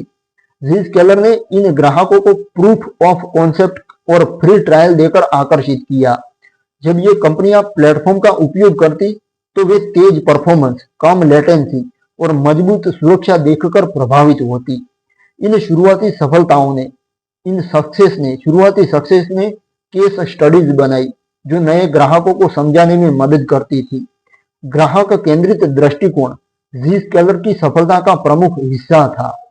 टीम हर फीडबैक को गंभीरता से लेती और प्रोडक्ट में सुधार करती। उदाहरण के लिए शुरुआती ग्राहकों ने बताया कि रिपोर्टिंग और डैशबोर्ड में और अधिक डिटेल चाहिए, तो Zscaler ने एडवांस्ड एनालिटिक्स जोड़े। इसी तरह पॉलिसी मैनेजमेंट को आसान बनाया गया। ये फीडबैक के लूप ने प्लेटफॉर्म को लगातार बेहतर बनाया। 2010 तक कंपनी के पास सैकड़ों ग्राहक थे जो विभिन्न उद्योगों, टेक्नोलॉजी, रिटेल, एजुकेशन और हेल्थ केयर से थे। ये ग्राहक साबित करते थे कि क्लाउड सुरक्षा बड़े पैमाने पर काम करती है। एक महत्वपूर्ण मोड़ 2009-10 में आया जब Zscaler ने बड़े एंटरप्राइज ग्राहक प्राप्त किए। इनमें से कई फॉर्च्यून 500 कंपनीज थी जो क्लाउड माइग्रेशन कर रही थी। इन ग्राहकों ने Zscaler को बड़े वॉल्यूम ट्रैफिक हैंडल करने की क्षमता साबित करने का मौका दिया। कंपनी ने वादा किया कि उसका प्लेटफॉर्म रोजाना अरबों ट्रांजैक्शन प्रोसेस करता है बिना किसी डाउन टाइम के। ये बड़े ग्राहक गोपनीयता के कारण नाम सार्वजनिक नहीं करते थे, लेकिन उनकी सफलता स्टोरीज इंडस्ट्री कॉन्फ्रेंस में शेयर की जाती थी। साझेदारियां Zscaler की विकास में निर्णायक साबित हुई। शुरुआती दिनों में कंपनी ने टेक्नोलॉजी इकोसिस्टम के साथ इंटीग्रेशन पर फोकस किया। सबसे महत्वपूर्ण साझेदारी माइक्रोसॉफ्ट के साथ थी। 2010 के आसपास Zscaler ने माइक्रोसॉफ्ट के साथ सहयोग शुरू किया, जहां प्लेटफॉर्म को एक्टिव डायरेक्टरी और एज्योर एडी के साथ इंटीग्रेट किया गया। ये फेडरेटेड आइडेंटिटी के लिए था। ये सब कुछ फेडरेटेड आइडेंटिटी के लिए था, जो जीरो ट्रस्ट का महत्वपूर्ण हिस्सा है। माइक्रोसॉफ्ट ऑफिस 365 और अन्य क्लाउड सर्विसेज के साथ सीमलेस एक्सेस प्रदान करना बड़ा फायदा था। ये साझेदारी ने Zscaler को माइक्रोसॉफ्ट के ग्राहकों तक पहुंच दी और विश्वसनीयता बढ़ाई। माइक्रोसॉफ्ट के पार्टनर इकोसिस्टम में शामिल होना एक बड़ा माइलस्टोन था कंपनी के लिए। इसके अलावा Zscaler ने अन्य प्रमुख कंपनियों के साथ साझेदारी की। उदाहरण के लिए ओक्टा और पिंग आइडेंटिटी जैसे आइडेंटिटी प्रोवाइडर्स के साथ इंटीग्रेशन, जो SAML और SCIM सपोर्ट प्रदान करते थे। इससे ग्राहकों को मौजूदा सिस्टम्स के साथ आसानी से जोड़ना संभव हुआ। Amazon वेब सर्विसेज और गूगल क्लाउड के साथ भी इंटीग्रेशन शुरू हुए, जहां Zscaler ट्रैफिक को क्लाउड वर्कलोड्स तक सुरक्षित करता था। ये साझेदारियां टेक्निकल ही नहीं, मार्केटिंग के लिए भी थी। ज्वाइंट वेबिनार, को मार्केटिंग और सेल्स एनेबलमेंट चैनल पार्टनर्स भी महत्वपूर्ण थे। Zscaler ने रीसेलर्स और सिस्टम इंटीग्रेटर्स जैसे ऑप्टिव CDW और SHI के साथ साझेदारी की। ये पार्टनर्स बड़े एंटरप्राइज डील्स लाते थे और इम्प्लीमेंटेशन में मदद करते थे। चैनल प्रोग्राम ने कंपनी की पहुंच वैश्विक बनाई। इंडस्ट्री एनालिटिक्स जैसे गार्टनर और फॉरेस्ट में से मान्यता भी मिली। Zscaler को सिक्योर वेब गेटवे में लीडर के रूप में स्थान दिया गया। एक और बड़ा कदम बड़े उद्योगों में प्रवेश था। हेल्थ केयर में HIPAA कंप्लायंस, फाइनेंशियल सर्विसेज में PCI DSS और गवर्नमेंट में FedRAMP जैसे सर्टिफिकेशंस प्राप्त किए। इससे संवेदनशील क्षेत्रों के ग्राहक जुड़े। उदाहरण के लिए कई यूरोपियन और अमेरिकी संगठनों ने Zscaler को अपनाया क्योंकि ये GDPR जैसे रेगुलेशन को सपोर्ट करता था। ये ग्राहक और साझेदारियों ने Zscaler को बाजार में मजबूत स्थिति दी। 2012-13 तक कंपनी के पास हजारों ग्राहक थे और प्लेटफॉर्म दुनिया भर में अरबों ट्रांजैक्शन हैंडल कर रहा था। जय चौधरी अक्सर कहते कि हमारे ग्राहक हमारे सबसे बड़े एडवोकेट है। उनकी सफलताएं नए ग्राहकों को आकर्षित करती थी। ये दौर विश्वसनीयता बनाने का था, जो आगे वैश्विक विस्तार की नींव बनी। ये अध्याय Zscaler के शुरुआती ग्राहकों और प्रमुख साझेदारियों पर केंद्रित है। ये संबंध, ये रिलेशनशिप कंपनी की विश्वसनीयता और बाजार पहुंच बढ़ाने में महत्वपूर्ण थे। अब कंपनी वैश्विक स्तर पर फैलने वाली थी दोस्तों। अब बढ़ते हैं नेक्स्ट चैप्टर की ओर, 10वां चैप्टर, वैश्विक विस्तार और विकास। ये है 10वां चैप्टर। तो 2010 के दशक में के मध्य में Zscaler ने अपने शुरुआती आधार को मजबूत कर लिया था।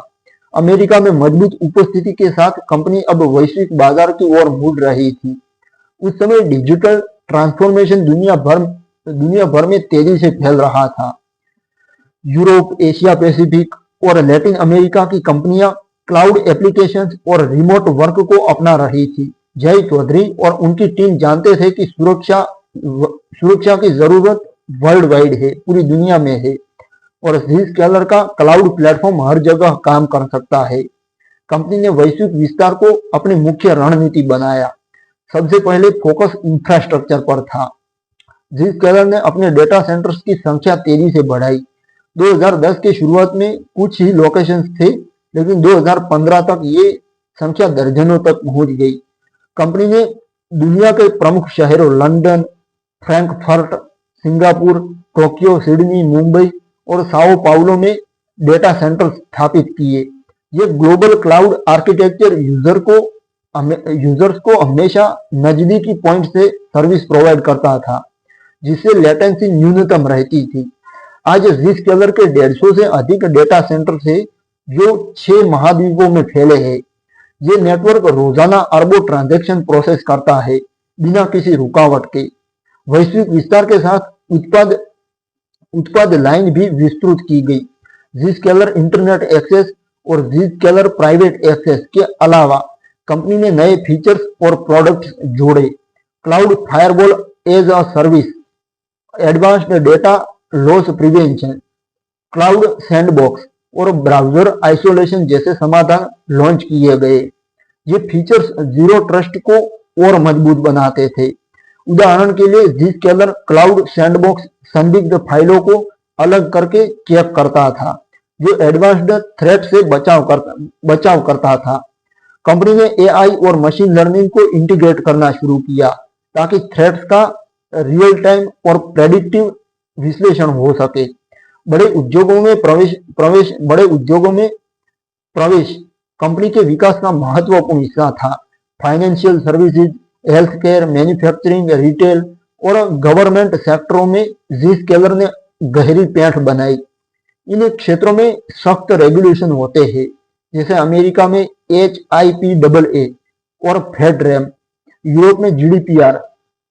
Zscaler ने इन सभी कंप्लायंस सर्टिफिकेशंस प्राप्त किए, जिससे संवेदनशील संगठन बेझिझक प्लेटफॉर्म अपना सके। कई सरकारी एजेंसियों और बड़े बैंक Zscaler के ग्राहक बने। एशिया में भारतीय कंपनियां जैसे बड़े IT सर्विस प्रोवाइडर्स और बैंकिंग संस्थान जुड़े। वैश्विक टीम का निर्माण भी जरूरी था। कंपनी ने अमेरिका के बाहर ऑफिस खोले, यूरोप में लंदन और पेरिस, एशिया में बेंगलुरु और सिंगापुर। भारत में बेंगलुरु का ऑफिस रिसर्च एंड डेवलपमेंट का प्रमुख केंद्र बना। यहाँ सैकड़ों इंजीनियर काम करते हैं जो नए फीचर्स विकसित करते हैं। जय चौधरी का भारतीय मूल यहाँ मददगार साबित हुआ। उन्होंने भारत को टैलेंट हब के रूप में देखा। कंपनी ने विविधता और इंक्लूजन पर जोर दिया, दुनिया भर से प्रतिभाएं आकर्षित की। 2018 में Zscaler का न्यूयॉर्क स्टॉक एक्सचेंज पर लिस्टिंग एक बड़ा पड़ाव था। ये कंपनी के विकास और बाजार में विश्वसनीयता का प्रमाण था। लिस्टिंग के बाद कंपनी ने और तेजी से विस्तार किया, नए क्षेत्रों में इन्वेस्टमेंट बढ़ा और मार्केटिंग मजबूत हुई। इंडस्ट्री कॉन्फ्रेंस जैसे RSA और गार्टनर समिट में Zscaler प्रमुख स्पीकर बन गई। जय चौधरी जीरो ट्रस्ट के ब्रांड एम्बेसडर बने, दुनिया भर में व्याख्यान देते थे। 2020 में कोविड-19 महामारी ने Zscaler के विकास को और बढ़ावा दिया। अचानक रिमोट वर्क बढ़ गया और कंपनियां पुराने VPN से परेशान हो रही थी। Zscaler का जीरो ट्रस्ट प्लेटफॉर्म आदर्श समाधान था, सुरक्षित, स्केलेबल और तेज। लाखों कर्मचारी घर से काम करने लगे और Zscaler का उपयोग बढ़ गया। ये दौर कंपनी के लिए टर्निंग पॉइंट साबित हुआ क्योंकि इसने जीरो ट्रस्ट को मुख्य धारा में ला दिया। विस्तार के साथ कंपनी ने छोटे मोटे अधिग्रहण भी किए जो टेक्नोलॉजी को मजबूत बनाते थे। उदाहरण के लिए AI थ्रेट डिटेक्शन और एज सिक्योरिटी कंपनियां शामिल की गई। ये कदम प्लेटफॉर्म को और इनोवेटिव बनाते थे। Zscaler ने Zscaler प्लेटफॉर्म को एकीकृत किया जहां सभी सर्विसेज एक ही कंसोल में से मैनेज होती है। आज Zscaler दुनिया की प्रमुख क्लाउड सुरक्षा कंपनियों में से एक है। हजारों ग्राहक, सैकड़ों देशों में उपस्थिति और लगातार इनोवेशन। वैश्विक विस्तार ने कंपनी को न केवल बड़ा बनाया बल्कि उद्योग का लीडर भी बनाया। जय चौधरी का विजन साकार हो रहा था, सुरक्षा को सरल और वैश्विक बनाना। ये विकास साबित करता है कि सही रणनीति और निष्पादन से एक स्टार्टअप वैश्विक जायंट बन सकता है। ये अध्याय Zscaler के वैश्विक विस्तार, प्रोडक्ट डेवलपमेंट और प्रमुख पड़ावों पर केंद्रित था। कंपनी की पहुंच और प्रभाव दुनिया भर में फैल गया। अब उद्योगों में मान्यता और भविष्य की दिशा पर फोकस बढ़ाना था। तो दोस्तों अब शुरू करते हैं 11वां चैप्टर, उद्योग में मान्यता और प्रभाव। तो 2010 के दशक के अंत और 2020 के दशक की शुरुआत में Zscaler ने साइबर सुरक्षा उद्योग में अपनी मजबूत स्थिति स्थापित कर ली थी। कंपनी को लगातार उन विश्लेषक रिपोर्ट में लीडर के रूप में मान्यता मिली जो उद्योग के मानक निर्धारित करती है। गार्टनर के मैजिक क्वाड्रेंट में Zscaler को सिक्योर वेब गेटवे और क्लाउड एक्सेस सिक्योरिटी ब्रोकर श्रेणियों में लीडर का स्थान मिला। ये रिपोर्ट्स दुनिया भर के CIOs और सुरक्षा एक्सपर्ट्स के लिए संदर्भ बिंदु होती है और Zscaler का बार बार लीडर क्वाड्रेंट में होना इसकी टेक्नोलॉजी की श्रेष्ठता और ग्राहक संतुष्टि का प्रमाण था। इसी तरह फॉरेस्टर वेब रिपोर्ट में भी कंपनी को मजबूत लीडर माना गया, विशेष रूप से जीरो ट्रस्ट एज और सिक्योर सर्विस एज श्रेणियों में। ये मान्यताएं केवल नाम मात्र की नहीं थी, वे गहन मूल्यांकन पर आधारित थी। विश्लेषक Zscaler के प्लेटफॉर्म की स्केलेबिलिटी, इनोवेशन, परफॉर्मेंस और ग्राहक फीडबैक का परीक्षण करते थे। कंपनी ने लगातार उच्च स्कोर प्राप्त किए क्योंकि उनका क्लाउड नेटिव आर्किटेक्चर प्रतिस्पर्धियों से अलग था। जहां अन्य कंपनियां हार्डवेयर या हाइब्रिड मॉडल पर निर्भर थी, Zscaler पूरी तरह क्लाउड पर था जो तेज अपडेट्स और कम लागत प्रदान करता था। इन रिपोर्ट्स ने बड़े एंटरप्राइज संगठनों को Zscaler अपनाने का आत्मविश्वास दिया। जय चौधरी को व्यक्तिगत रूप से भी कई सम्मान मिले। उन्हें Ernst and young entrepreneur of the year award मिला जो उद्यमिता यानी एंटरप्रेन्योरशिप की दुनिया में प्रतिष्ठित है। फोर्ब्स और अन्य प्रकाशनों ने उन्हें दुनिया के प्रमुख टेक्नोलॉजी लीडर्स में शामिल किया। जय को अक्सर जीरो ट्रस्ट का गॉडफादर कहा जाता है क्योंकि उन्होंने इस अवधारणा को व्यावहारिक रूप में मुख्य धारा में लाया। वे RSA कॉन्फ्रेंस, गार्टनर सिंपोजियम और अन्य प्रमुख सम्मेलनों में कीनोट स्पीकर रहते हैं जहां वे सुरक्षा के भविष्य पर बात करते हैं। उनकी सादगी और दूरदर्शिता ने उन्हें उद्योग में सम्मानित बनाया। Zscaler का प्रभाव केवल पुरस्कारों तक सीमित नहीं था, इसने पूरे उद्योग की दिशा बदली। जीरो ट्रस्ट पहले एक निश विचार था, लेकिन Zscaler के कारण ये अब मानक बन गया है। अमेरिकी सरकार ने 2021 में एग्जीक्यूटिव ऑर्डर जारी किया जिसमें सभी फेडरल एजेंसियों को जीरो ट्रस्ट आर्किटेक्चर अपनाने का निर्देश दिया गया। कई निजी संगठनों ने भी यही रास्ता चुना। Zscaler का जीरो ट्रस्ट एक्सचेंज प्लेटफॉर्म इस ट्रांजिशन का प्रमुख उपकरण बना। कोविड-19 महामारी के दौरान रिमोट वर्क के बढ़ने से जीरो ट्रस्ट की जरूरत और स्पष्ट हुई और Zscaler ने इस बदलाव को नेतृत्व किया। कंपनी ने उद्योग को शिक्षित करने में भी योगदान दिया। Zscaler के जेनिथ लाइव कॉन्फ्रेंस और जेनिथ कम्युनिटी जैसे प्लेटफॉर्म्स पर हजारों सुरक्षा पेशेवर जुड़ते हैं।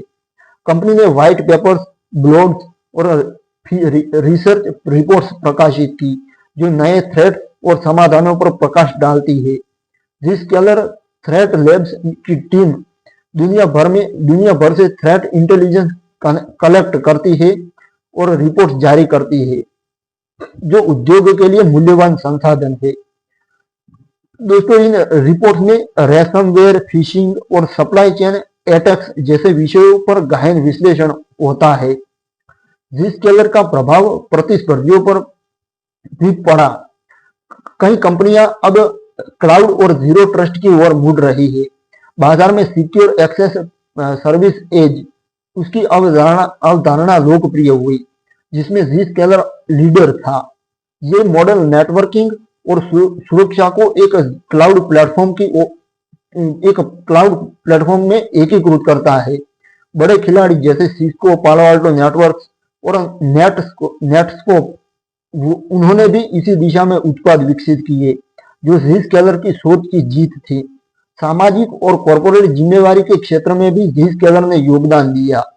कंपनी ने डाइवर्सिटी और इंक्लूजन पर जोर दिया, महिलाओं और अल्पसंख्यकों को नेतृत्व भूमिकाओं में बढ़ावा दिया, पर्यावरण के प्रति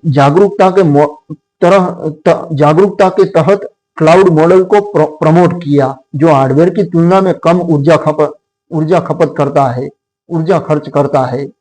Zscaler फॉर गुड जैसे कार्यक्रमों से कंपनी ने शिक्षा और साइबर सुरक्षा जागरूकता के लिए काम किया। उद्योग में ये मान्यता और प्रभाव Zscaler को केवल एक कंपनी नहीं, बल्कि एक विचारधारा का प्रतिनिधि बनाता है। जय चौधरी का मानना है कि सुरक्षा भविष्य की सबसे बड़ी चुनौती है और जीरो ट्रस्ट उसका समाधान है। कंपनी ने साबित किया कि नवाचार और ग्राहक पर फोकस से उद्योग बदला जा सकता है। ये प्रभाव आज भी जारी है और Zscaler सुरक्षा की नई जनरेशन को आकार दे रही है। ये अध्याय Zscaler उद्योग में प्राप्त मान्यता, पुरस्कारों और जीरो ट्रस्ट पर उसके व्यापक प्रभाव पर केंद्रित था। कंपनी ने सुरक्षा की सोच को बदल दिया। अब अंतिम अध्याय में वर्तमान स्थिति और भविष्य की दिशा पर चर्चा करते हैं हम। तो शुरू करते हैं 12वां चैप्टर, आखिरी चैप्टर, वर्तमान सफलता और भविष्य की दिशा। तो आज जनवरी 2026 में, जहां मैं आज बुक बना रहा हूं, Zscaler साइबर सुरक्षा उद्योग की सबसे प्रमुख कंपनियों में से एक है। कंपनी का जीरो ट्रस्ट एक्सचेंज प्लेटफॉर्म दुनिया भर में हजारों बड़े संगठनों द्वारा उपयोग किया जा रहा है। फॉर्च्यून 500 की अधिकांश कंपनियां, सरकारी एजेंसियां, बैंकिंग संस्थान, हेल्थ केयर संगठन और टेक्नोलॉजी जायंट Zscaler पर निर्भर है। प्लेटफॉर्म रोजाना अरबों ट्रांजैक्शन को प्रोसेस करता है और दुनिया भर में 150 से अधिक डेटा सेंटर्स के जरिए यूजर्स को तुरंत और सुरक्षित सर्विस प्रोवाइड करता है। ये सफलता केवल टेक्नोलॉजी की नहीं, बल्कि ग्राहक केंद्रित सोच और लगातार इनोवेशन की है। Zscaler की वर्तमान स्थिति उसकी मूल नींव का परिणाम है। कंपनी ने जीरो ट्रस्ट को न केवल एक सिद्धांत बनाया, बल्कि इसे व्यावहारिक और स्केलेबल समाधान के रूप में स्थापित किया। कोविड-19 के बाद रिमोट और हाइब्रिड वर्क का युग आया और Zscaler इस बदलाव का सबसे बड़ा लाभार्थी रहा। जहां पुराने VPN और फायरवॉल सिस्टम असफल हो रहे थे, वही Zscaler का प्लेटफॉर्म बिना किसी रुकावट के काम करता रहा। आज अधिक से ज्यादा बड़े संगठन डिजिटल ट्रांसफॉर्मेशन के हिस्से के रूप में Zscaler को अपना रहे हैं।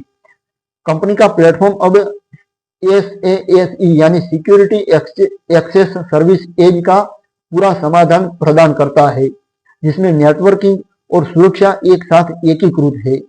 नवाचार Zscaler की रीढ़ है।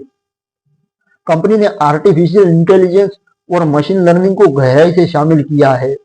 Zscaler AI थ्रेट्स का प्रेडिक्टिव विश्लेषण करता है,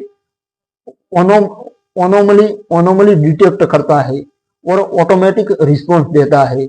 नए फीचर्स जैसे risk insights, user behaviour analytics और एडवांस डेटा प्रोटेक्शन लगातार जोड़े जा रहे हैं।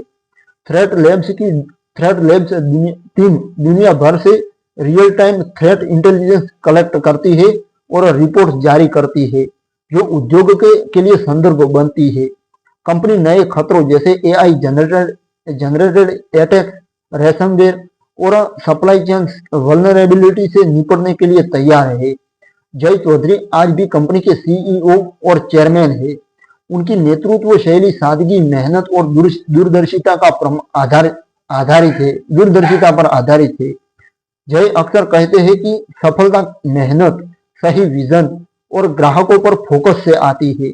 वे छोटे गांव से निकल वैश्विक लीडर बनने की अपनी कहानी को प्रेरणा के रूप में शेयर करते हैं। जय का मानना है कि साइबर सुरक्षा में अभी बहुत काम बाकी है, जैसे क्वांटम कंप्यूटिंग के खतरे और इंटरनेट ऑफ थिंग डिवाइसेस की सुरक्षा। Zscaler इन क्षेत्रों में इन्वेस्टमेंट कर रही है। कंपनी ने स्टार्टअप्स और रिसर्च के साथ सहयोग बढ़ाया है ताकि भविष्य की टेक्नोलॉजी तैयार रहे। Zscaler की संस्कृति भी उसकी सफलता का बड़ा कारण है। कंपनी विविधता, इंक्लूजन और कर्मचारी विकास पर जोर देती है। दुनिया भर में ऑफिस और हजारों कर्मचारी है जो इनोवेशन पर काम करते हैं। भारत में बेंगलुरु का सेंटर प्रमुख रिसर्च एंड डेवलपमेंट हब है। कंपनी सामाजिक जिम्मेवारी भी निभाती है। साइबर सुरक्षा शिक्षा, पर्यावरण संरक्षण और समुदाय सहायता के कार्यक्रम चलाती है। भविष्य की दिशा में Zscaler AI संचालित सुरक्षा, एज कंप्यूटिंग और जीरो ट्रस्ट के विस्तार पर फोकस कर रही है। कंपनी का विजन है कि हर कनेक्शन सुरक्षित हो, चाहे यूजर कहीं भी हो और डिवाइस कुछ भी हो। नए क्षेत्रों जैसे एज सिक्योरिटी, प्राइवेट 5G और मेटावर्स सुरक्षा में प्रवेश की योजना है। जय चौधरी का मानना है कि सुरक्षा अब वैकल्पिक नहीं बल्कि बिजनेस की जरूरत है। Zscaler ने इस जरूरत को पूरा करने के लिए प्रतिबद्ध है। Zscaler की ये यात्रा एक छोटे हिमालयी गांव से शुरू होकर वैश्विक मंच तक पहुंची। ये साबित करती है कि दृढ़ संकल्प, सही विजन और मेहनत से बड़ा बदलाव संभव है। एक व्यक्ति की दूरदर्शिता ने पूरे उद्योग को नई दिशा दी। आज Zscaler क्लाउड सुरक्षा का पर्याय है और कल यह और मजबूत होंगी। ये कहानी प्रेरणा देती है कि सपने कितने भी बड़े हो, उन्हें हकीकत बनाया जा सकता है। दोस्तों, Zscaler की पूरी आई बुक एक प्रेरणादायक अंदाज में मैंने शुरुआत से लेकर आज तक की कहानी एक प्रेरणादायक अंदाज में मैंने आपके सामने प्रस्तुत की। आशा करता हूँ आपको ये पुस्तक, किताब, आई बुक, डिजिटल बुक पसंद आई होगी। मिलते हैं एक नई आई बुक में दिल की गहराइयों के साथ। आपका बहुत बहुत धन्यवाद दोस्तों।